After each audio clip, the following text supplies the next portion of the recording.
I got a job as a PA on CBS's lot on like the Roseanne show. I was a PA for Carsey Werner. So every day I would go be a PA, but I was on like the production end of PA. I was like print up scripts, get everyone coffee, bring water to the thing. Yeah. I wasn't like in the real mix. People forget someone's doing that. These stars aren't getting their own fucking coffee. Yeah, I was delivering scripts out in the street. You think John Goodman is getting his own fucking popcorn? Never. I was. He remembers me. Popcorn Mike. You remember. Caramel corn. Tuesdays. John Goodman does strike me as a guy who labels people. He goes, I'm going to remember your name, but I remember your name by the food you've given me. Yeah. And by the way, I can hear some of you right now being like, who was that? I never said I could do a Goodman. You could do a lot. Maybe your Goodman didn't kill it, but like you could do a lot, Adam Ray. More than I thought, bro. You are a man of many, many voices. Hey, it's Herbert. And you're listening to the About Last Night podcast, you slippery little son of a bitch. About last night.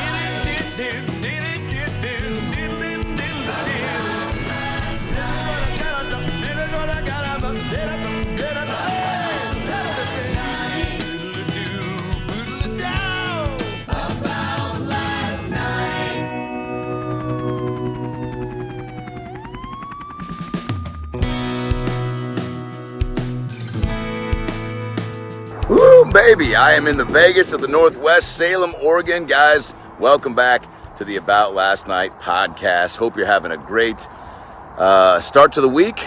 And, man, quick shout out to Portland and Seattle. Sold out shows at the Triple Door. Unreal, hometown. Guys, made it a special birthday weekend. Turned 41. I'm still here, baby. I ain't dead yet. Suck on that. Katie Couric, I don't know. Portland shows at the Get Down, new favorite venue. Holy shit, the footage coming from those shows, it's going to blow your mind. It's fucking amazing. Shout out to my boy Randall and his crew for capturing those programs. This week, of course, I'm going to be in Colorado Springs at Ease Comedy Club. New venue, can't wait. Come out, Denver, Colorado, wherever you live near the Rocky Mountains, come see your boy. Tickets at adamraycomedy.com. And then after that, we're going to Dania, Fort Lauderdale, the Improv, July 14th through the 16th. After that, Covina, the new Laugh Factory, July 20th through the 23rd. And then, of course, Arizona, Tempe Improv, back, baby, 28th and 29th. Come see your boy. All the tickets at adamraycomedy.com. I'm on tour until the end of the year. The Barbie movie. I'm in the Barbie movie, and it comes out July 21st. Go see that. But before you see that, watch today's episode with my buddy, the hilarious Mike Young. You know him from his special, Who the Fuck is Mike Young? You know him from countless TV appearances and movies that he's directed and written, including the new one that he's got coming out called Stealing Jokes. The guy is a fucking savant. He's hilarious. We talk about everything from Bob Saget, being on the road with him, the great late Bob Saget, the male pickup basketball games that Mike and I play in, his start in L.A. with Leo and Tobey Maguire. It's an awesome pod. We laugh the whole time. Mike's a gene. Yes, and a gangster. Follow him at The Real Mike Young on Instagram. Follow me at Adam Ray Comedy on all social media platforms. Get your Adam Ray merch right here. A lot of new merch up. The Judge Judy shirts, the Adam Ray hats. Go get them. And subscribe right here. Click subscribe so you can get all the clips and goodies coming your way. We've got a lot of special episodes coming out. But now that we've got the tour dates, Twitter handles, and merch info out of the way, sit back, relax, and enjoy a brand new episode of the About Last Night podcast with the one and only Mike Young. The man, the myth, the legend, Mike Young, back on the show. Last time you were here, I'm doing it Sans Dwarf now. Sans Dwarf? Yeah. What happened? He wanted to be a dad. Is a dad. Wanted to be, became one, is it. Wanted to just do dad and stand up. And I respect that. We did 10 years, 500 eps, and he was like, dude, I'm hanging up, the step stool, as he says. We all want to be a dad, bro. I want to be a dad. I might be a dad. I have no idea, but after, maybe 20 out years there? in this town, there's a baby in a car somewhere. Driving. You actually would be a great dad, and you probably know that. Thanks, bro. Yeah. I appreciate it. I want to be a dad. And I'll just say this out of the bat, because you're funny and you're kind, and you've got a Jewish mother type quality that comes out in exchanges with the people that have gotten to know you. Appreciate that. And I feel like the kid would get to know you pretty well. Hopefully, it's your kid. I mean, I did play ball against a kid who looked just like me, who was like 19 years old at the YMCA. I'm like, Where was your mom in 01? Where was your mom? Some Meet the This kid Fokker looked- shit? It was some Meet the Fokker shit straight up in my face. You know what I'm talking about, right? Plus, the kid had good handles. I was Wow. like, faster feet than me. I'm like, what athlete Now- did I maybe sleep with back in the day? Now let's talk about this. What would you do if, like, yeah, dude, you're like out there and you're at like some Susan Sarandon spin ping pong club, you know, in New York City, and you see some kid that's just fucking, you know, I know you're not a southpaw, but like just ripping it up, Spin City, pointing to Sarandon. She's cheering for him, so he's obviously got clout in what he's doing. And he's got my face. Yes. And you just go, I got to ask, dude, where were you? Who's your dad? And he goes, I don't know. I think he's some comic and friends with Stamos and Michael Rapaport. And you go, that's a specific bio. I go, yo. Medium Dick Mike. Exactly. Good to meet you. I go, great to meet you. Let's go talk. Let's go to a deli tonight. We're going to go talk about this. Deli's a great place in any movie or in life. A deli, I feel like, is where, you know, marriages go to reconcile and business deals go to get made. And Long lost kids. kids get go to found drink. Yeah, get found. Yeah. with their father The kid on the over soup. We're going to go talk about your family that you don't know. We're talking about, you and I do this every time we talk, by the way. It's Riff City, but then there's always a movie idea at the end of this. Right. This happened the last time we talked for about an hour and a half about the rec league, the dads in the rec league. Yes. Which is a great idea for whether, even if it's like a, you know, what's that movie? Ensemble. An ensemble rom-com, Yeah. you know, like a she's just not that into you type thing. Totally. Or if it's a more grittier, like Eastbound and Down, you know, Foot Fist Way, like raw indie comedy of these like five dads that are all in different stages Of life. and you're one of them where it's, and this is maybe your story where it's Yeah. like you just fucking found your kid. And the rest of them maybe are all in marriages with kids, or one's recently divorced with the kid. You know, you got different. I love it, bro. We should spitball. We should just name this podcast Spitball, and at the end of it, we come up with episode 1.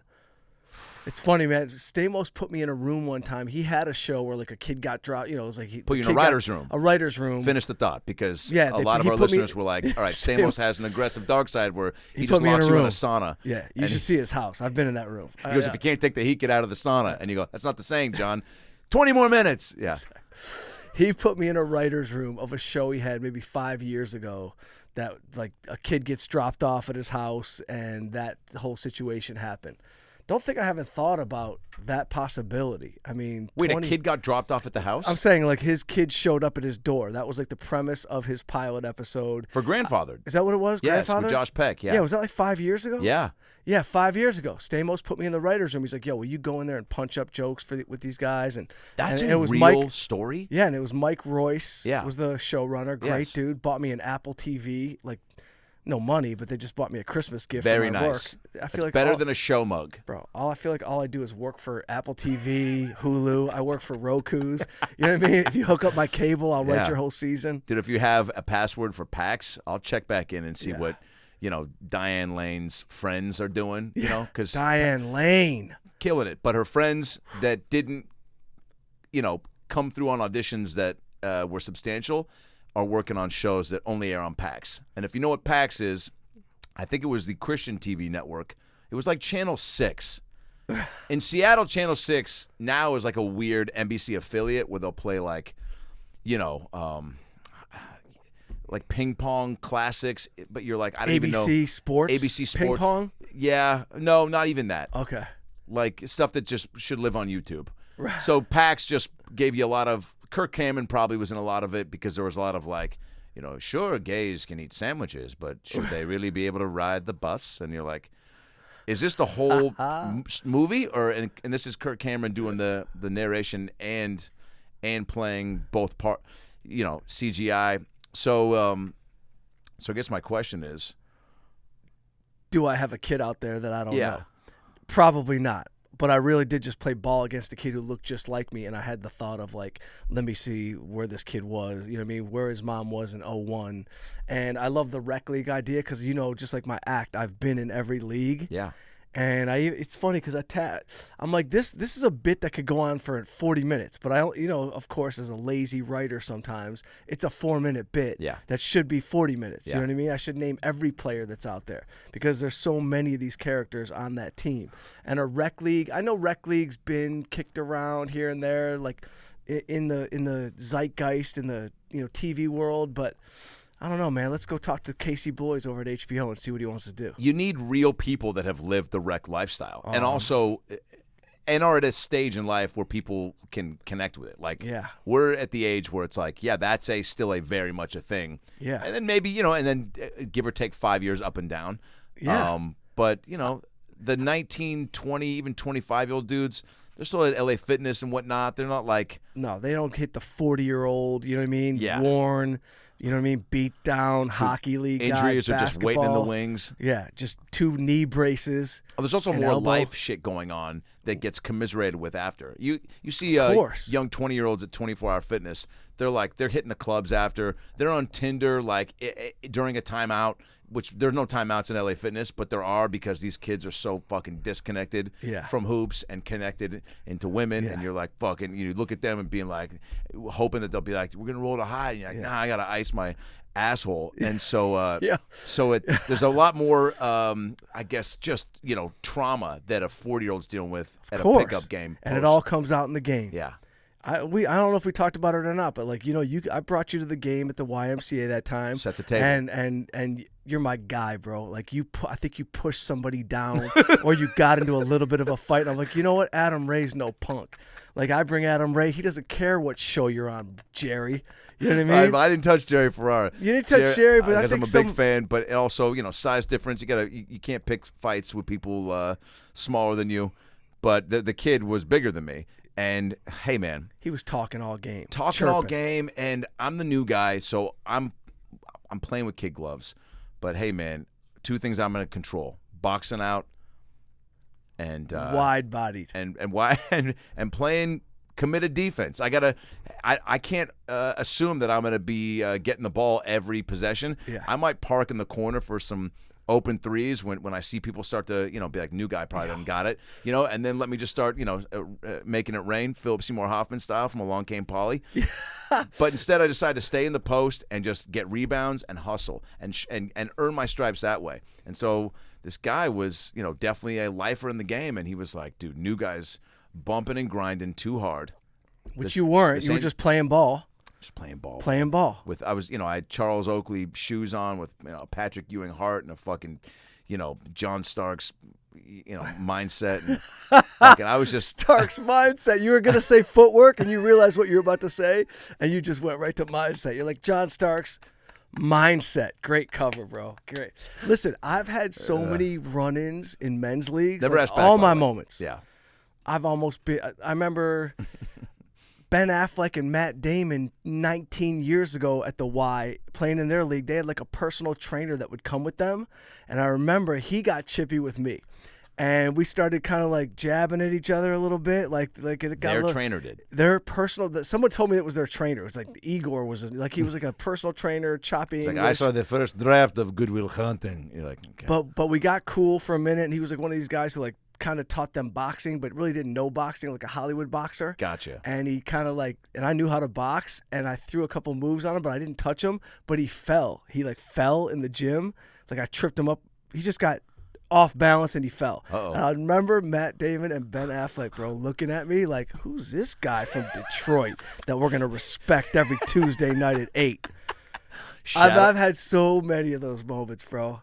I got, in men's league hockey, I don't know if I told you this, but I got cross-checked in the back in the corner. I turn around. I'm like, oh, man, this dude just is strong. He just cross-checked me. We start grabbing each other. We're tugging at each other. Dude's got hair coming out of his helmet, long hair.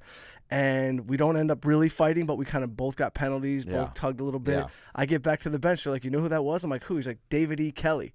I'm like, greatest showrunner of all time. Wow. Damn right I'm getting in the writer's room. For those people I fight to get in the writer's room. Yeah, literally. It was David E. Kelly, but he was no punk. David E. Kelly of Strong. We're looking at Melrose Place, Ally McBeal, right? Yeah, legend in the game. Anything on Fox in the 90s, basically. David E. Kelly, top showrunner in the game. Wow. Not afraid to cross-check a regular slow-footed hockey player from They Detroit. appreciate that. There are athletes and people that are like, I'm sure if you play pickup with Magic, he's not going to appreciate you fucking throwing bows. Not at all. As well, Not at all. And as well as he shouldn't. Yeah.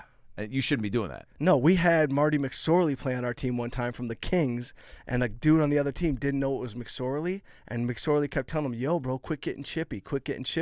And he chopped at McSorley's ankle in a corner, and McSorley, who's 15 years in the pros, Gretzky's bodyguard, elbowed the dude. The dude left his feet, flew backwards, hit his head on the boards, went down, probably unconscious for about 40 seconds. McSorley didn't even think about a lawsuit. It's just ingrained in him. You just don't mess with Part of certain his people. DNA, yeah. But men's league, rec leagues are like the best. Mikey, we got to put pen to pad on this because I think I ain't is. afraid. I'm already seeing it's a weird, the way that I just got into Friday Night Lights about 8 months ago. Oh, the yeah. TV show. Yeah. I think there's like 19 seasons, so I'm about 3 in and I think I'm done. I'm done watching high school kids in general. No doubt. Right? When my nieces and nephew get there, yeah, I'll be invested 101. But when I'm watching these, you just don't get it, do you? I'm different now. Things have changed. I went to rehab. And you're like, oh, he's fucking 17. And then she's like, well, I moved on. To who? And then some guy walks out of the shower and he goes, hey, babe, are we going to... Sup? Then he goes, I see. Have a nice life. And I'm just like, oh, you guys Unrealistic. don't pay taxes. Never. And Shallow scene. but I was into it for a while. But again, and then we'll move on. The rec league, you could shoot I guess what I was saying Friday Night Lights is you like to watch the gameplay in the show. Yeah. So fucking, hey, man, there's a way where you could shoot the rec league stuff and not make it look just like it was, a B story scene in a movie to where you're just like passively watching it. Like, shoot the fuck out of it and make it, get some actual ballers in there and I don't know, right? I feel like I tried to get you in the. I've no one's ever tried to hire Adam Ray Moore. Yet I've never gotten to work with you. Actually, I tried to get you in Who the F is Mike Young? Yeah, because we had a rec league scene. Yeah, Saget was in it. Connolly directed it. It was fun. It was like it was a rec league moment where it was total Hollywood rec league, and one dude. Saget blamed a dude for stealing his idea for a show. Saget's like, well, I had the idea for Naked and Afraid. You added, I had Naked, you added Afraid, you sold it. And they got into a battle in Men's League, which is super funny. Hollywood. Yes. But I would set it again in Hollywood and have a men's rec league show, and you just follow each person home, and you just run it ensemble style. And these shows, people love these shows. You look at the menu, you see that on on Apple TV. I think it was this movie that follows White Lotus. These shows where it's like following, an ensemble cast, a group that's intertwined, but they've every episode, everyone's got their own shit. Maybe rec league is where it meets up, or there's a Fair City. Fair City, great name for a show. Great name. Won't be the rec league show, but a Fair City. I think I was involved in that. So. There's such characters, and you know them because you've been in a few men's leagues, rec leagues, and I've been in a bunch of them. But I remember when I first got to LA, there was a dude here who ran adult entertainment. He was like everybody was Hollywood actors, real actors, but then there was one dude who ran porn. You know what I mean? Did he bring it up? No, but everyone's like, yo, that's the dude who's the king of porn. He's the king of the business in LA, this guy. And he was good ball player, by the way. But a shady, he's shady. He had porn vibes. He had porn vibes, but he was in our league somehow. And what year was this? This was 2000. Okay, so we're looking at 01, 02, maybe. maybe. Girls Gone Wild. Where are we in the porn? What's accessible? Porn's big. Internet's not out. Ginger Lynn's retired. I can't really name any porn stars, to be honest. But this dude was made a fortune in porn. But I remember me almost getting into a fight during a game, and the porn king having respect for me because I didn't back down from this one Marine type dude, and he was a brick house, and he set a really strong pick, and I was still fresh out of Detroit, so my mentality was still shit talking. Oh yeah. And when he hit me with a pick, I was like, do that again, motherfucker. That's the first thing that came out of my mouth, and I was like, all right, I'm new to the town, I gotta calm down. I was I overdid it, but I remember Porn King was like, yeah, bro, you stand up for yourself in this game. He You ain't getting in the porn business. There'll be a knock on your door if you try to come in. But there are real characters in that game. I was just going to say, he probably heard, that's not porn energy, I think. You getting combative over a screen. Yeah, it wasn't You got to with be him. calm, cool, and collective. I would assume, and I've only seen one porn live. Brad Williams took me to see it. Brad, little person, we love him. Friend of the show, used to do the show. Brad took me to a friend of his. A friend. Of course. Little people know porn stars know little people. Google it. He goes, hey, do you want to come visit my friend's set on set? I go, yeah, what's she shooting? You know, Cum Factory 16. I don't know. I'm improvising a title here. Probably a real title. So I go, yeah, for sure. It's in Chatsworth. I go, I'm actually going to a Passover Seder about 30 minutes north of there. So it's on the way. We stop. We knock on the door. It's in like these weird buildings where it's all like office doors. Do you know what I'm saying? Oh, like, yeah, closed doors, no sign on any no of them. sign. We knock, just numbers, but the numbers don't even match. It'd be like 4, 5, 11, 8, 9. And so we knocked. A guy in boxers opens, scratching his nuts. What's going on? He sees Brad. Hey, come on in. We go in. We see girls like icing their clits, and other girls are crying. It was actually very sad. One girl was like, I just can't because I have to, and it burns, Mike. It burns. And he was just like, just do 2 more. Just don't. Do you want him to wear a condom? I heard as I'm walking in. And by the way, also like texting my aunt, being like, I'll be a little late. Save me some Kugel.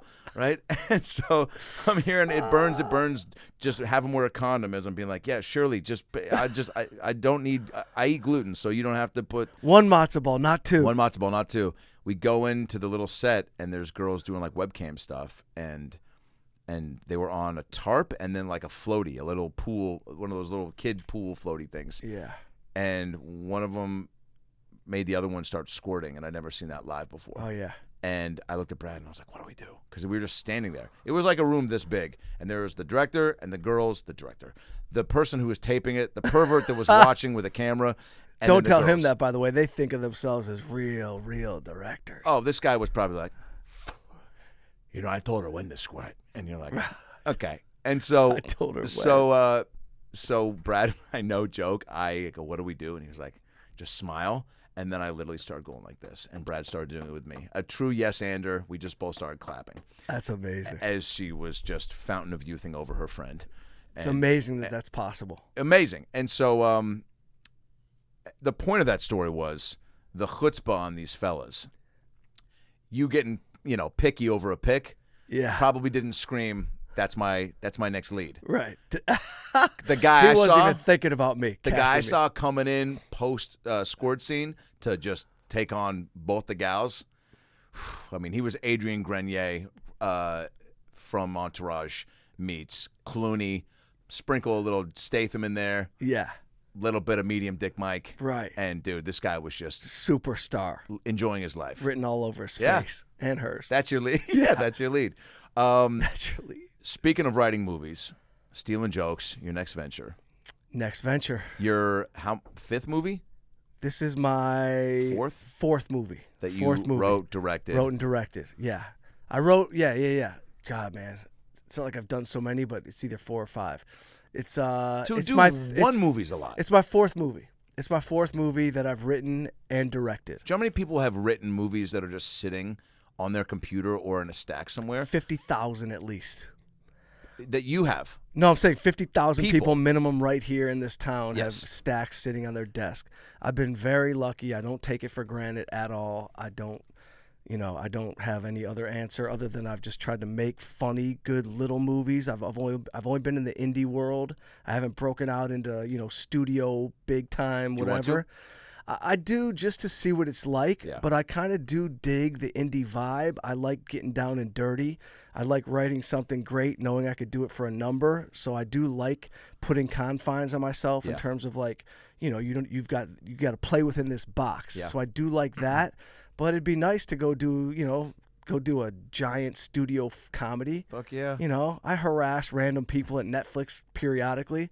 I'm like, yo, what do I need to like play Sandler in one-on-one rec league basketball? Maybe. How many can he do? Get me in the mix, bro. When you write something, is it entirely you're committed to like this is gonna be the next one I do, or do you have to? What's the process with finishing one and then stepping back and going, all right, I want to put all my eggs in this as far as like calling in favors, putting it in front of people that'll help me actually get it made.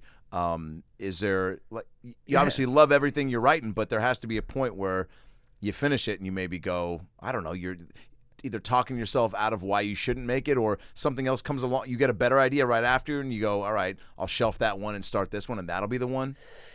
I think it has to do with which one I'm just like feeling the most passionate about. Like when I wrote, say when I wrote My Man is a Loser, right? Lionsgate picked it up. That was my first film.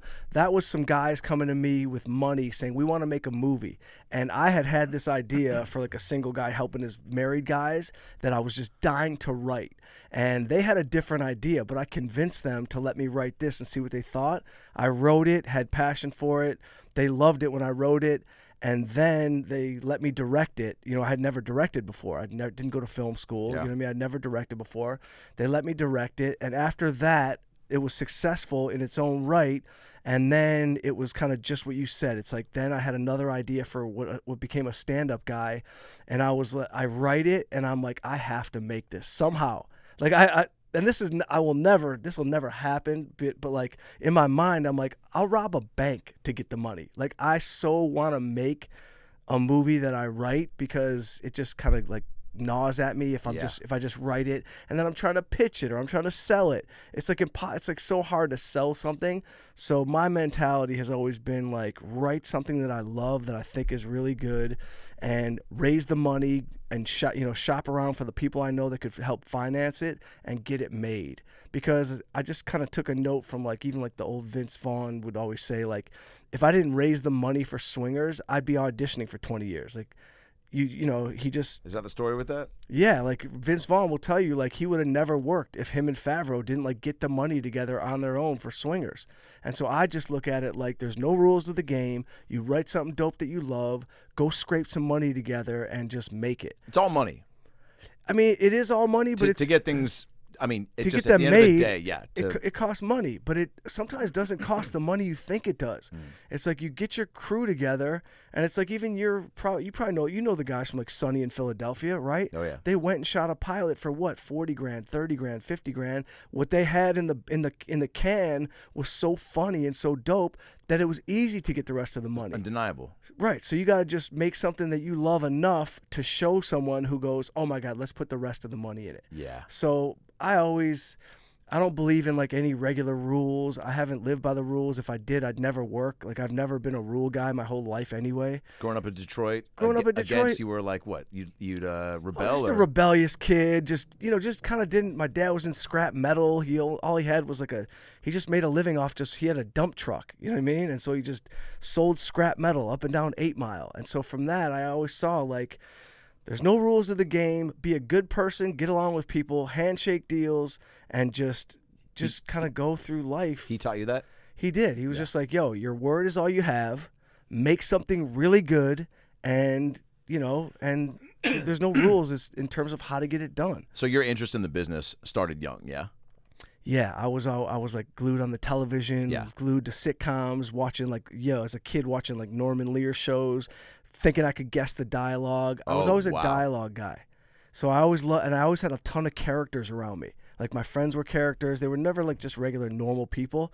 Like one's a degenerate, one's a Middle Eastern drug dealer. You were living a sitcom. I was living in I thought was a sitcom. But also your fascination or affection for TV at that time, to see like, I think that probably contributed to you picking up on like, oh, I have my own version of this character right here. Just seeing people as characters. Totally. Which is actually a very, without probably recognizing it, healthy way and easier for you to lower your judgment, I think, on humans walking around. If you can understand, absolutely.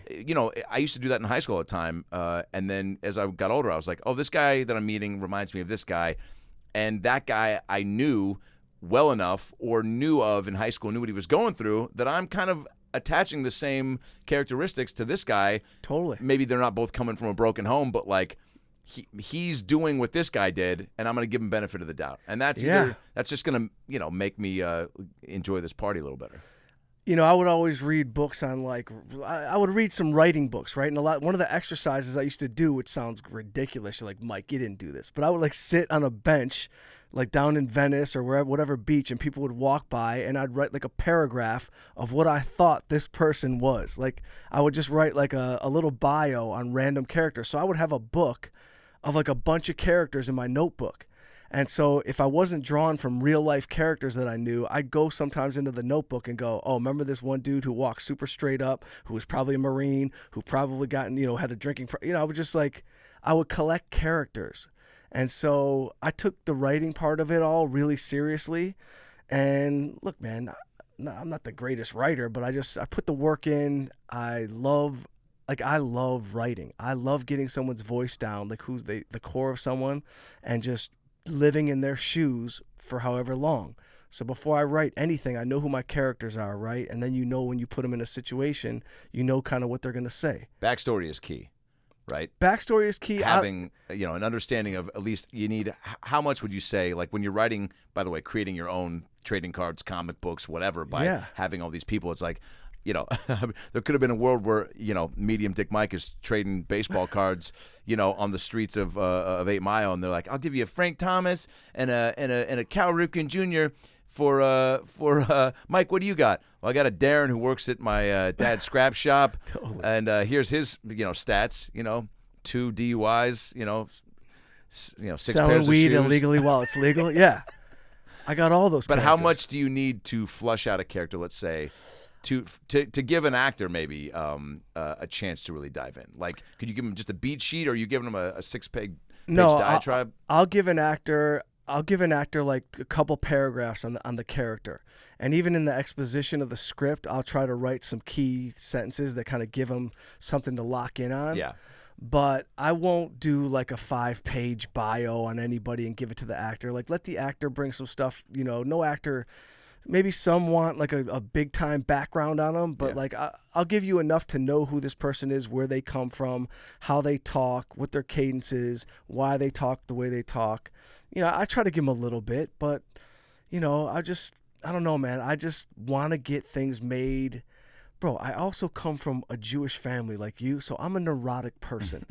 I'm always I could be dead tomorrow. I got to get this movie made. Bro, that's 1000%. Unfortunately how I see the world sometimes.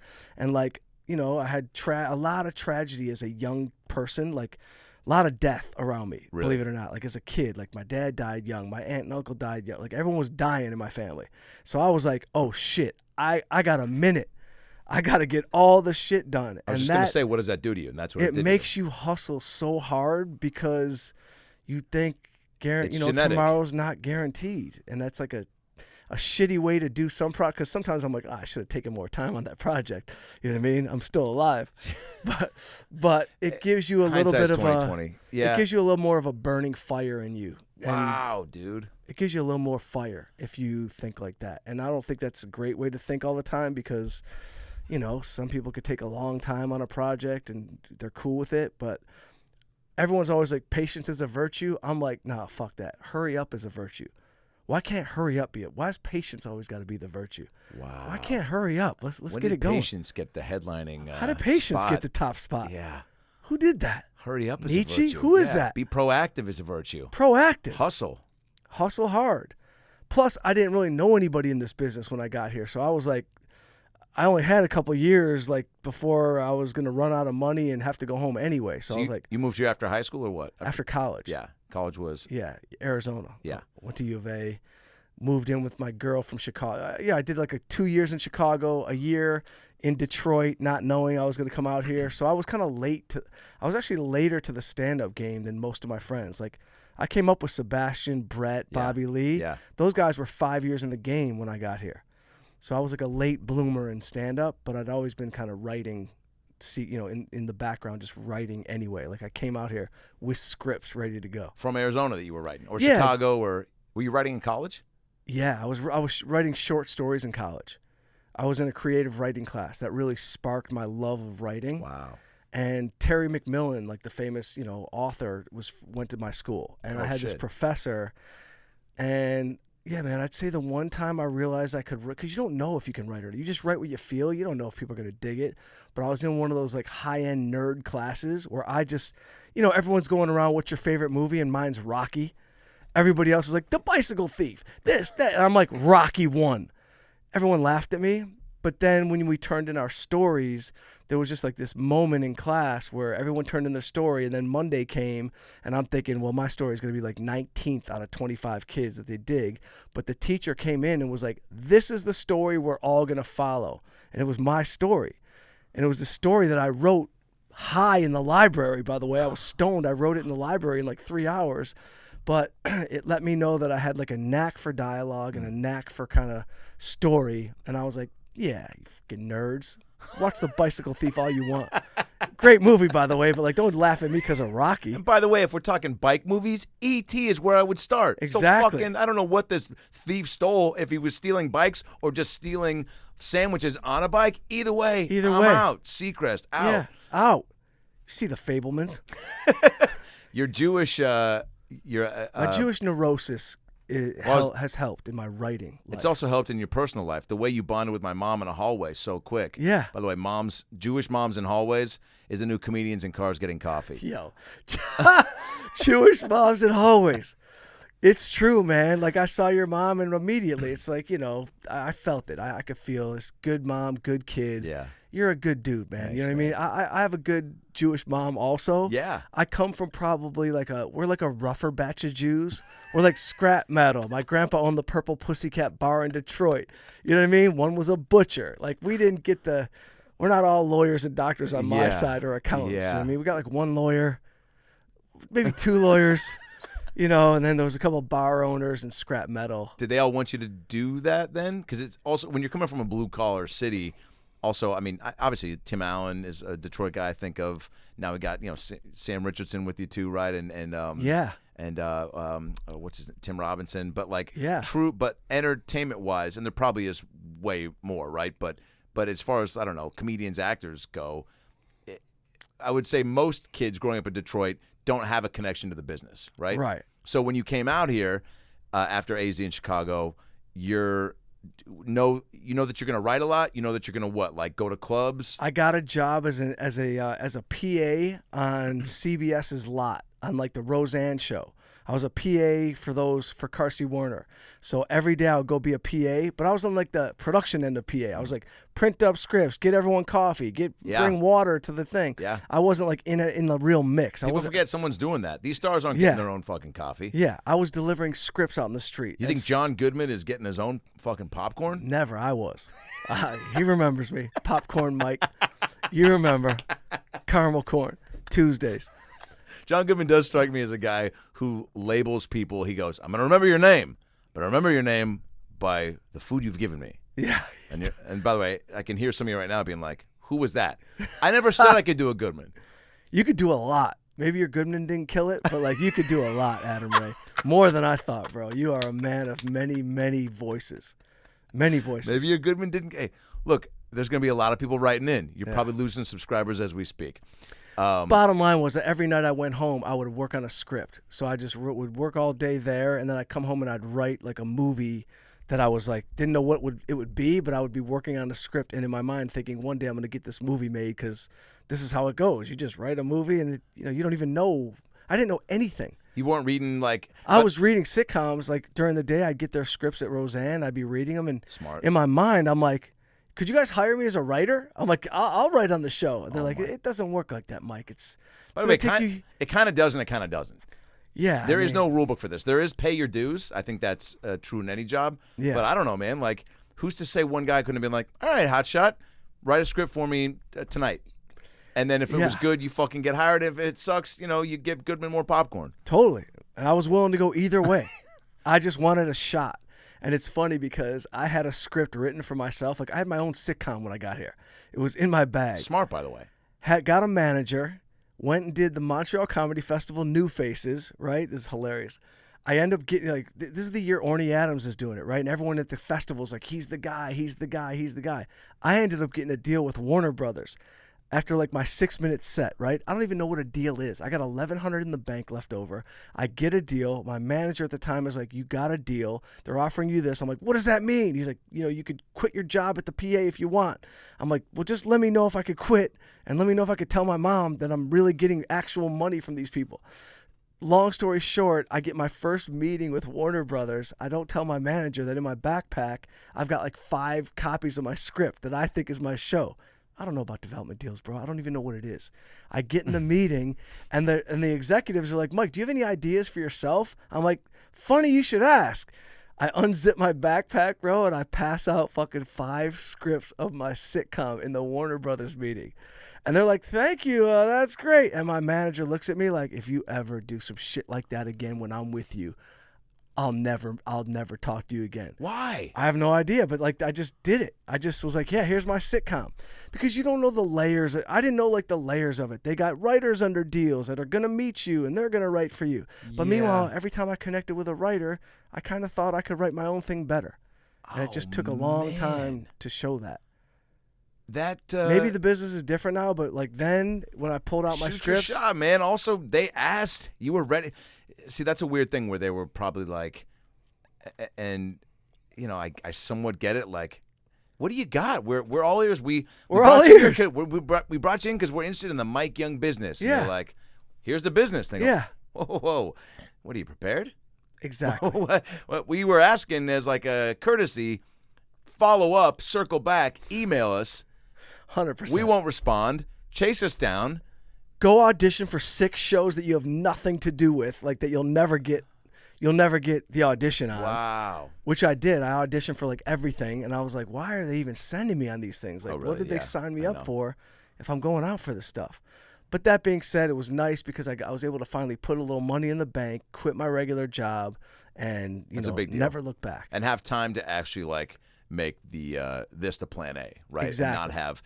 And were you always like a sociable guy? Like, did you immerse yourself in the LA scene as far as, or were you just like, hermiting at home, writing scripts, and then? No, always sociable and jumped right in. So I jumped into the Comedy Store, and then I jumped into Men's Rec League. Those 2 things basically made my whole every connection I've made is from basketball, hockey, or the Comedy Store. And so I was every Sunday at the Comedy Store till I became a regular, but simultaneously I actively sought out a basketball league and a hockey league. And so I told you my basketball league was, box office hits, you know what I mean? Like I walked into a league. Give me one game if you can. Like walk-in gym, DiCaprio, Tobey Maguire pre-Spider-Man, Kevin Connolly pre-Entourage, Cassavetes pre-The Notebook, my boy Chuck who ran the newsstand, on Sunset, who grew up with all these guys, so he's the one that brought me into it. But like I walked into a game, they were all Leo and Tobey were working, they were working actors, but like they weren't blown up yet crazy. And I walked in, and my boy who just ran the newsstand but would come randomly to the Comedy Store, we were friends, and he was like, yo bro, you want to play on our team? I didn't know who the team was, I swear to God. And they brought me to the team, and I could ball 18, 19 years ago. I was much faster. It's over now. I got a hip flexor that won't go away. But I could ball. And so they kept me on the team, and then it was like my whole social life changed. You know what I mean? It was like game over. It was like my social. This was how many years into being in LA? This is like 2 years. Wow. 2-3 years tops. It's about that I 2 think. to 3 year window where people, at least in my experience, have been like, it ain't happening. And they move back, or they get discouraged, or they move to the Valley, or they move to the OC and try to fucking find Misha Barton and act out season 2 or 4, whichever one's better in your opinion. And they just kind of go, all right, it's, I gave it a shot. Yeah. So to have that happen that early on is crazy. But again, you put yourself in that position. Patience is a virtue. You are active. Yeah. But also, when you're coming into this game, are you? I guess also. I was nervous. Yeah. I was like awestruck because I recognized the dudes, and I was like still kind of starstruck. But like, I don't know. It definitely, even for like a year into it, I was still like, and they were already inviting me to fun stuff and like hanging. They're like, yo, From the Young. get-go.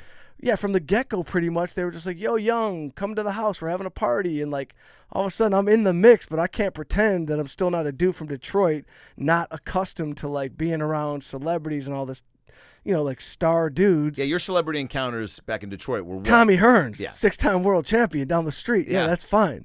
You know what I mean? Yeah. Gangster that owns massage parlors on 8 Mile. Sure. What- Celebrity in the neighborhood. Yes. You know what I mean? My boy Brad, who owned all the best baseball cards in the area, top celebrity in the neighborhood, had all the best parties. But we got Spider-Man. But now we're going into Jack. like some superhero shit, and I'm fully immersed in it, and I'm just like grateful, yet still calling all the fellas back in Detroit going, you're not going to believe where I'm going tonight.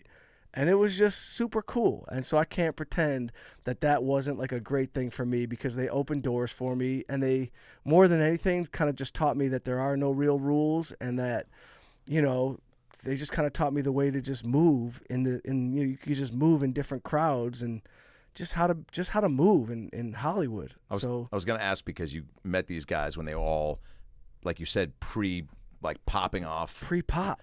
So you got to see the evolution, right? Oh my God. I don't know how much you're still kicking it on a consistent basis. Everyone gets a little older and gets more busy, but yeah. But as you went through from that point up until whenever, did you?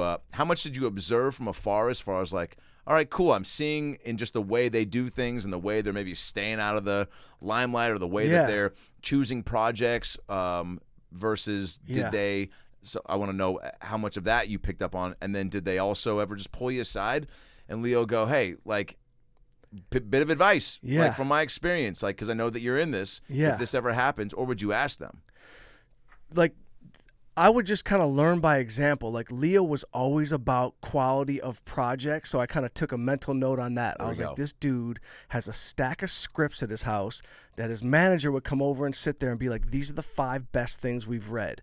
These are for you to read. And he would read them. And then I would see whatever movie he was doing, I would see how serious he was. I remember when he did even the Howard Hughes movie, Aviator, there'd be 7 Howard Hughes books on the thing, and that he would read and study Howard Hughes. So I was like, okay, these dudes, this is not a mistake. These dudes are about their business. And so I got to make sure in my comedy lane, I am about my business. And so every night, no matter what, I was at the Comedy Store, I was hitting open mics, and I didn't go out and party and hang out with them until I made sure I handled my stuff, because I never wanted to be just a dude that hung around. Yeah. I wanted to be the guy, because I was kind of their only comedian buddy in that mix. Actors, directors, it was writers, but I was the comedian. But I hadn't done anything really, but I was dedicated, because I was just always I'm not going to just be a guy that hangs on and doesn't try to be my own man. Right. And so they saw that, and then they respected that, and just invited me to all the cool, fun shit. And, even Tobey and I sold a couple shows together. A few years into our friendship, he's like, I think you got a show. I think you got a sitcom in you with your, with your life from Detroit and this and that. He's like, let's talk about developing something. Wow. So I went, nose to the grindstone, wrote some stuff, got it to him. He's like, this is okay. It's not my level yet. We're going to bring in Gary Ross, the greatest writer to ever live on earth. That's how he thought. Toby's such a smart dude that he thinks let's get the best possible thing out of this. So he was cool enough to believe in me, and we sold 2 or 3 projects together, but none of them got made. They didn't get, we sold to HBO, we sold to ABC. Yeah. HBO went a different way with certain things that were similar in our lane, but it was just I just never wanted to be just an Entourage member. I wanted to make sure I was funny, and I took care of my business, and that was it. I wasn't willing to just be, hanging on. Hey guys, Adam Ray here. Are you hungry? Are you thinking about food? Are you thinking about your next meal? Do you hate going to the grocery store? Me too. Well, HelloFresh is here to make your life easier. The #1 meal kit in America is HelloFresh, and now they're sponsoring the About Last Night podcast. Oh, baby, I can't wait. HelloFresh, what do you get with them? Well, you get farm-fresh, pre-portioned ingredients and seasonal recipes delivered right to you at your doorstep. Skip all the trips to the store. It's stressful. It's weird. Sometimes you go late night and you see people you forgot we have on this planet with rat tails and missing teeth, and they got potato salad in their pan. It's too much. So count on HelloFresh to make home cooking easy, fun, and affordable. Summer's just around the corner, and we all want to spend less time cooking. So, meal plan and prep with HelloFresh pre-portioned ingredients that make it easy to get cooking done quick. No matter what your lifestyle, you'll always find delicious recipes on the HelloFresh menu, like pescatarian and veggie. You can even swap proteins and sides to make a recipe just how you like it. I'm always struggling to figure out what I'm going to have for dinner, and I want to make sure it's healthy. Well, HelloFresh is on top of that for you, and they're going to deliver mouth-watering, chef-crafted recipes and fresh ingredients to your door so you can do whatever you want this summer and eat the right way. They've got snacks, meals, and more to add to your weekly order, even like fun s'mores bundles for the kids. Who doesn't like s'mores? S'more of what? From Sandlot, remember? They've also got a selection of crowd-pleasing eats like their bratwurst bar with caramelized onions, Dijon slaw, and pineapple relish. Oh my God, I'm getting hungry. Or a snack board with pretzel bites, spiced bar nuts, and hot honey peach jam. That's what she said. I've used HelloFresh in the past. I'm about to use it again. I love it. My wife loves it. We're about to eat better and the right way, putting stuff on our body that should go in there, not just jelly beans for dinner. So if you want to be part of the #1 meal kit in America, right now, if I were you, would go to HelloFresh.com/about16 and use the promo code about16 for 16 free meals plus free shipping. Holy shit. Go to HelloFresh.com. I can't even say it. I'm so excited. HelloFresh.com/about16 and use promo code about16 for 16 free meals plus free shipping. It sounds like it's too good to be true, but it's not. So do it. Again, HelloFresh.com/about16, promo code about16 for 16 free meals plus free shipping. Start treating yourself and just do it. And now let's get back to the episode. How much of all of that, just taking us up to present time, Stealing Jokes, your fourth movie, when you, it's based in the world of stand-up comedy. Yes, Stealing Jokes. So Stealing Jokes, I mean, I'll tell you, I always had the idea that comedians got treated like shit but did God's work. I always thought to myself, we're doing like the best thing on the planet for people in terms of like lifting moods, making you feel better, Fuck yeah, changing your life. I'm sure you get messages all the time telling you just that, where you're just like, Jesus Christ, I can't believe like what that this 20-minute set or hour on the road, whatever it is. And sometimes you read this message, right? And you're just like, yeah, you forget how many stories are sitting out there in the audience that are getting truly affected by it. Exactly. And so I was like, but for all that, yeah, we'll get a club owner that cuts our money. We'll get somebody that like thinks they're doing us a favor by giving us a free spot at their thing. Yeah. So in my mind, I was always like, I want to rob a comedy club. And obviously, I would never rob a comedy. But in my mind, I'm like, this would be a great idea of comedians that go on the road and they get revenge after getting stiffed at a comedy club. And this is my Ocean's 11 for comedians. So that was like stirring in my mind for That's like, a great premise right there. Thank you. Yeah. So that was like in my mind for like a couple years, right? And so it was like 2 years stewing around. So I'm like, I'm gonna write this one day. I gotta figure out like what it is. Do they go on tour? And so finally, after I did a stand-up guy, I sat down to write Stealing Jokes, and I wrote it, and I, took a few months, 4 or 5 months, whatever it was, to write it, get it in shape where I felt like it was good enough for people to see, and that was it. I gave it to like this producer in LA that I knew, and right away he's like, I love this. I love the concept. But he was like talking about no money. He's like, I'll give you this and we'll make it. And so if you want to know, if you got a minute, I'll tell you like how it kind of got made. Please. So I knew the concept was dope. I knew every comedian would have our back on this, right? Like I knew everybody's had the same feeling of getting stiffed for what we do. Oh yeah. And so this was kind of my tribute to that. So the producer I was going down the line with in LA, he was just like doing all kinds of shady shit, trying to give me low money. And I'm like, forget it. And so I called Dan Gilbert, and you're going to go, how do you know Dan Gilbert? Dan Gilbert, who owns the Cavs and Quicken Loans, he financed the first thing I ever wrote called Adam, starring Jeff Daniels and Aaron Paul. So we became good friends from that. That's a whole nother story, but like I wrote this movie that I thought was going to be something huge. We ended up going through some trials and tribulations, but I wrote it. It got made. It's out now. It's called Adam. And Amazing. It stars Adam. Yeah, it stars Aaron Paul. Couple of hitters. Wow. And Jeff Daniels and Tom Berenger and Lena Olin. Let's go. Yeah. The cast is off the chart. So Dan and I become friends. We stay in touch over the years. We just stay in touch. He's a great dude. And so when Stealing Jokes was going down this path I wasn't digging, I called him. I texted him. I was like, not sure if you still want to do entertainment stuff in Detroit, but I have this idea of comedians, Ocean's 11 for stand-ups. If you're into it, let me know. He goes, send it over. I send it to him. I think nothing of it. And Adam, I swear to God, 2 weeks go by. I hear nothing, so I just forget about him. Like, he's not going to call me. Yeah. He's busy running the world. Yeah. And one day, like 2.5 weeks later, I get a text message. And the text says, and it's just like a business text. It's like, I'll give you the finances for the movie. I want 50% back. We're going to go back end, back end points are this. Lawyer's going to call you on Monday. We're, co-ownership. Anything that you have to give up point-wise comes out of your end. Like in a text. So I'm thinking that he thinks I'm somebody else. I'm thinking he thinks that I'm someone else. Like he's just, me. There's no way that this text is coming and it's all going down from a text. What other medium dick mic does he have in his phone? There can't be another MDM. You know what I mean? There can't be another one of us. Sure enough, Monday comes, his lawyer calls. I put him in, and his lawyer's like, hi, Mike, this is Jeffrey Morganroth, Dan Gilbert's lawyer. We're going to make a deal for stealing jokes. And I was like, wow. And I gave him my lawyer's info, and they made a deal. And right then and there, it just started to go to get, money in the bank. Let's make a movie. Holy and shit. We made the movie. And it was, listen, man, all movies are hard to make. Yeah.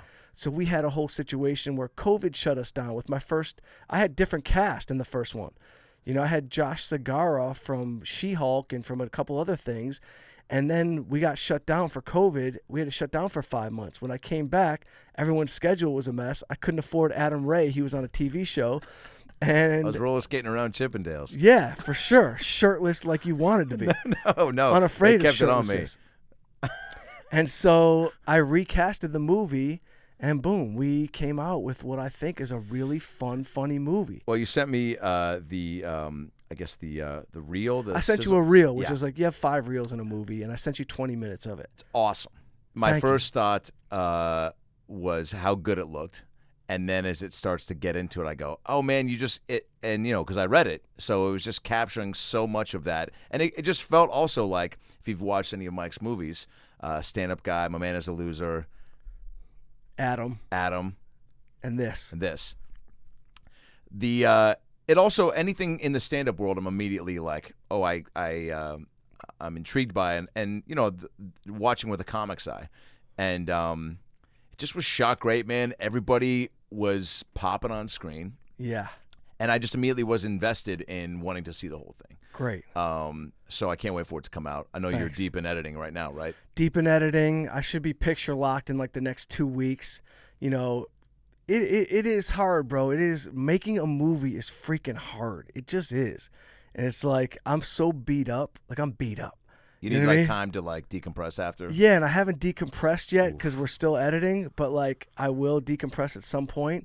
But I'm really happy with how it's looking, and it came out, everyone's funny. Everyone did a really good job. Totally. That was the thing. There were a lot of jokes, and again, the dialogue too. Like, the scenes are punchy. Yeah. And I guess in any comedy, especially when in the stand-up atmosphere, I was like, man, I hope I fucking laugh watching this reel. And I did a bunch. So it's funny because it's about a serious thing where they rob places, and I had to find the tone so that it wasn't too broad. Oh yeah. So hopefully you get some laughs and you feel for the characters, and obviously there's always moments you're like, damn, I wish I did that better. Damn, I wish I had. That's anything though. I beat myself up tremendously. You can't. But I really am happy with this one, and I hope people dig it, and it'll be out when it's out. But yeah, Stealing Jokes I got it made, and now I'm already thinking what's next? Well, I'll tell you what's next. Our fucking Rec League show or Bro, movie. Don't threaten me with an hour. I'm not at all. Of work. I think it's all kismet. The way that we're sizing up to enjoy the Super Bowl weekend, and then this, and just the way we've been chatting, and getting close to jamming with you on your movie. I feel like it's just, and also it's how many conversations do we need to have organically, right? Where we just flesh something out, where it's like that wasn't even like a proper sit down brainstorm sesh, and it's happening anyway. We will do that, Adam, for sure. Because I've been a fan of you, bro, since I met you. You're a funny ass. I think we're in the same lane as far as No, I know. I see how you deflect the compliment. It's okay. You know what I mean? It's okay. But you are a talented dude who's on his way anyway. So, I better be able to afford you on the next one. And if your agent tries to hustle me, we're going to have a problem. You know what I mean? I don't play that shit anymore with friends. You know, like we got to do something together. We will. All right, we're gonna close this out with a Inside the Actor Studio 10 questionnaire. I'm playing Lipton. We're trying to get Mike to know Mike Young a little bit better. R.I.P. to Lipton. You no doubt would have been on the show. So we're gonna close this out with Lipton getting to know Mike Young here on the About Last Night podcast. I'm here with Mike Young. Mike, what is your favorite word? Love. What is your least favorite word? Shit. What turns you on? Story. What turns you off? Writer's block. What is your favorite curse word? Motherfucker. Well, use it in a sentence, please. This motherfucker would not shut up. What sound or noise do you love? That might not even be true. That might have annoyed me, but I needed another second to think about that noise. My brother would do that to me, and it'd be an instant fist fight. I don't know what sound. What sound do I love? Ocean. There it is. The ocean. Billy? Not Billy, Oh. but he's great too. He's the number 2 ocean. How many times do you think Billy Ocean goes, you want to go down to the ocean? And they go, we're nowhere near the beach. And he goes, I know. I know. Carry a big queen. Get out of my dreams. Get into my car. Come on. Little pushy. Right back to the car. What sound or noise do you hate? What sound or noise do I hate? Screaming. Yeah. It's I never like good. a scream. Yeah. I like a scream. It's never good, by the way. No. Even I'll sometimes do it on the phone where it's just like, oh, fuck! Yeah. And they're like, what happened? I'm like, sorry, starting in January, Chipotle's closing at 4 on Saturdays. Right. All protein, no more. You know, the unnecessary freak out. But a scream, any way you slice it. Don't love a scream. What about the movie? Like the movie. I think was Arquette in Scream? Yeah. Yeah. Crushed it. Crushed Courtney it. Cox's love interest. Yeah. Some would say that's where they met. They probably did meet there. What profession other than your own would you like to attempt? What profession other than my own? Wow, man. I mean, obviously pro hockey player, but can it be a profession I had no shot at? Yes. Yeah, hockey. What? Or brain surgeon. For real? Yeah. I had a fascination with the brain. I'd read weird books like The Brain That Changes Itself, The Stroke of Insight. The brain, man. Fascinated. Do you have good hand-eye coordination? I guess with Very good. Yeah. I mean, I don't want to brag, but solid hand. Very good. but Boxed in the amateurs, go ahead and text natural. any girl from between 1994 You know what I mean? and They think I'm on their 1997. shoulder. They have no idea I'm touching their leg. My hand-eye coordination is next level. If heaven exists, what would you like to hear God say when you arrive at the pearly gates? Good job, man. You didn't do great, but good job. You did life pretty good. I love that God's throwing you didn't do great. I mean, It wasn't Tony the Tiger, but you were because I Captain know I'm being Crunch. realistic. I did good. You did good. Good job. You love people. You were nice. Your rebellious years only lasted 5 years of rebellion. You're only an asshole for 5 years of your life. Teen years. You know what I mean? But good job, Mike. You did a good job. Lipton. Great answer. Look at you, bro. Great. Is this how you close out everyone? Yeah. It's beautiful. Dude, McConaughey did it. Fucking, Beautiful. Mike Young on IG and Twitter. The real Mike Young. Yeah, that's right. The real Mike Young on IG. Yep. Stealing Jokes, we'll put up. You'll come back for that, but we'll add when this comes out. Maybe there's a premiere date. Before that. Yes, we will have a premiere in LA. We'll do one in New York, one in Detroit. You will be aware. Amazing. You will be there, and we'll get you in Stealing Jokes too. Oh yeah. And we will work on a rec league show. I think that's the move. Let's do it, bro. We got enough connections between us. Right? We could shoot it Thursday. Sebastian could be fucking one of the dads. He's Just a makes ref. I mean, that's a. He's the an role he alcoholic was ump. Born to play. Yeah. I mean, a guy like that strikes me as someone that would want to take on a part that's completely off rails for them, or he's just one of the dads that comes in to kind of. Well, I could tell you, I've played ball with Sebastian. He's been on my softball team. There was a time before you got here, before I knew you, me, Sebastian, Steve Byrne, Burt Kreischer, Brett Ernst, we played baseball and softball. Wow. And Sebastian is exactly what you think. He came out in all black, You know what I mean? Like he was doing stage crew for cats. Perfectly matched wristbands, knee brace. You know what I mean? $564 worth of equipment on when he came out, and he's a pretty good player. Pretty good. Kreischer could play. Wow. Kreischer could play. I'm not gonna lie, Bert Kreischer, athlete. Don't let the body now, distract you from the athletic prowess that lives inside. Solid ball player. That's awesome. Yeah. Not a guy I would push to the ground. We'll get all those guys back in for our rec league show. Dude, we could. I mean, I'm telling you, dude. It's a no-brainer. It is. Stamos could be a fucking. Also, just the people in the stands. Like maybe it becomes a thing where it's not Bad News Bears, but like cameo drop-ins. Stamos is coming because he's dating. You know what I mean? He's dating a single mom who's. Or maybe he's maybe he's like one of the dads or the guys in the rec league. Like, it's like, like my ex is like dating this guy now. Or maybe it is just Stamos. I mean, maybe it's just a fucking. He has to come drop off something to his ex who's dating a guy on the team. And the guy's just wrecked. It's like, why Stamos? And they're all talking shit, but then he shows up and they're doing like well, what's up? Hey, what are you working on, man? Like everyone's just doing, Yeah, we're all scared of his looks. I saw Stamos real quick when I was at Universal playing a New York cop. I'm just twiddling around the nightstick, and one of my bits I would do with old ladies, if they were walking slow, I'd blow my whistle and go, hey, slow down. It's not a race, sweetheart. I don't know where you're trying to get to so fast. Big Orville Redenbacher mustache, 1940s cop. And Stamos walks through, and I just go below the whistle, and I go, hey, save some moose for the rest of us, sir. Huh? Your hair's going to be fine. You can go 2 days without Vidal Sassoon all up in your head. And he just looks at me and goes, nice. Like, hey, actor guy. Yeah. I get it. You're doing a bit with John. Yeah. Wait, was this when you worked there? Oh, yeah. Bro, let me just ask you something. Can I ask you something? Yeah. When you worked there, like, were you a theater?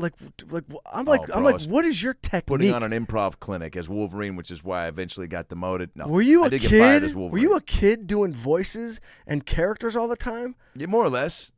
Do you But work not on like- these not like characters, by or they just myself. pop off in your head? It was really, I started with any of it was just impersonating friends and teachers. Like, so doing impressions. Like just doing, there was a girl that was, what I always go back to, that was new in school. Everyone had a crush on her. My skinny, athletic buddy, Evan Hatch, ended up kind of, getting the rose. And, fucking fat Jew Adam was, which sounds like a great Mortal Kombat character, was actually just an overweight sixth grader at Lake Forest Park Elementary. And I also was trying to vie for her love, and she didn't want any piece of it. And I was like, really? We could share the same bra? And she just didn't want to connect. And so I would prank call. I could do her voice, and I'd start to make my friends laugh and pretend to be her. And then we were like, let's prank call Evan. And I did for like an hour and a half in the 5th grade as her to Evan. And looking back, probably could have been even more diabolical. We just would talk about dumb shit, and like I'd try to make my friends laugh that were listening on the prank call. So really just emulating and impersonating was the way into it. But I wouldn't sit alone and like practice voices. Do you use impressions when you do a character for a movie or for a TV show? Oh, that isn't like everything's oh yeah. I mean, I pull from even a silly part like the MC and Chippendales skating around with, aside from screaming out ad-libs and things, there were some scenes that didn't end up getting going, but with something like that where there's not a huge backstory and substance to the show, I still am like, not just trying to be a guy screaming on a mic. I'm still just like, all right, this guy reminds me of this. Like, I'm going to kind of create at least something for him to be out there, and how I am with just to have something to go off of. I can't, otherwise. You have your own technique. Yeah. Yeah. I always wonder because, Leo's an impressionist. Like, Leo, believe it or not, he can do an impression of anybody he meets. No way. And that's his crazy. He's got this crazy gift. Like, he came to the Laugh Factory one time to watch me with a few of our friends, and when it was over, we all went out, and he started imitating the comedians that he saw that night, and I was like, motherfucker, I've fucking 15 years in this shit, and you're doing this guy better than he does himself. Wow. I'm pissed. But my point is, that's a great gift to have. Sure. Because the mimicry. I mean, Pryor was a master mimic for characters in his stand-up. Put a pin in Pryor. Let's go back to Leo. Put him in full prosthetic. He plays the grandpa of maybe one of the guys in the rec league that wants to buy the fucking building and demolish the gym. I'm searching for why are we still playing? What are we fighting for? Right. We'll figure it out. Yeah, we'll figure it out. We'll get in the room. Cameo from Leo. Mike Young, gotta get it. A cameo, whether it's just sent through the phone for someone's aunt or it's him in the movie. Yeah. We need a cameo from Leo. Leo's not on Cameo, is he? He's on everything but Cameo. Good night, everybody.